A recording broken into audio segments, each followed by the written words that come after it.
ScanTo3D, found inside of SolidWorks Premium, allows you to work with mesh and point cloud data, and there are several formats supported. In our case, we'll be working with a point cloud. To work with this point cloud, we'll want to start by turning it into a mesh, and the Mesh Prep Wizard makes this simple. First off, we can locate the point cloud in our part file using any of the cloud points. Alternatively, we can position it using numerical input. In our case, however, we'll leave it in its default position. Next, we can remove excess noise from the point cloud to make working with it easier if needed.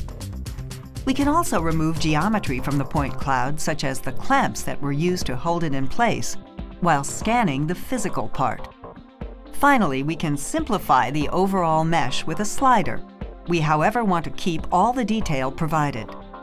Clicking Finish, SolidWorks will turn the point cloud into a usable mesh similar to an STL or VRML.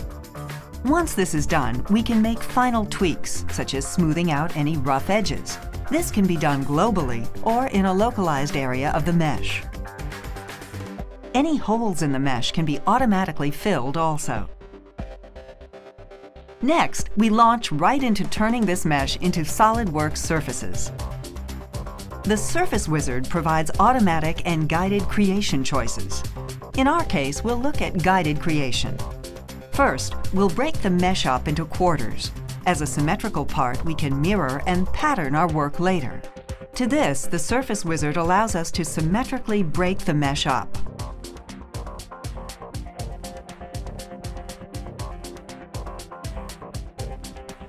Once we've broken the mesh up, ScanTo3D will paint the mesh into separated or discrete surfaces. Once it has done this, we can modify the results by using the paintbrush to blend, combine, and separate surfaces. Finally, we want to turn each discrete mesh area into an appropriate SolidWorks surface or feature. ScanTo3D will find the most suitable geometry type to match the surface. We can further dictate and modify these results. In this case, we can turn several of the holes into cylindrical surfaces. In this way, each surface is created as standard geometry. We can specifically control each surface or let ScanTo3D do this for us.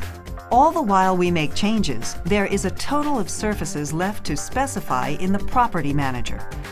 For any surfaces we did not explicitly define, ScanTo3D will create the most suitable surface type. Once the mesh has been turned into SolidWorks surfaces, we can use traditional SolidWorks surfacing tools such as Trim, Extend, and others to turn the now surface data into a completely solid model. ScanTo3D provides premium users with the added benefit of working with scanned data out of the box in an easy step-by-step methodology. SolidWorks applications provide great capabilities you can use right away for design, simulation, communication, and file management to work faster and make your products better. Explore all the features in the demo library or contact your nearest SolidWorks reseller.